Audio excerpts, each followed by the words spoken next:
আজকে আমরা ভারত জাকাত মাঝি পারগানা মহল এবং বুগড়ি দিশা মামুড়ি কমিটির পক্ষ থেকে পূর্ব ঘোষিত অনুযায়ী আমরা গড়বেতা 3 নম্বর ব্লক সমষ্টি উন্নয়ন আধিকারিকের কার্যালয়ে আমরা ঘেরাও কর্মসূচি নিয়েছিলাম।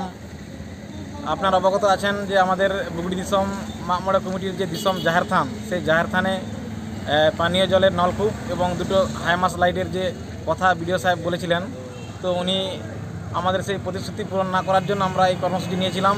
তো আজকে আমরা দীর্ঘ 3 তারিখে থেকে ঘেরার পর আজকে আমরা এই কিছুক্ষণ আগে বিডিও সাহেবের সাথে আমরা সেই জায়গা পরিদর্শন করি এবং সেই জায়গায় উনি আমাদের পানীয় জলের নলকূপ করে দেবেন এবং আগামীকাল থেকে সেই কাজটা শুরু হবে এই কথা উনি দিয়েছেন। এবং আমাদের প্রতিনিধিকে উনি দোকানে যে জিনিসপত্র লাগে কেনার জন্য ওনাদেরকে অর্ডার দিয়েছেন।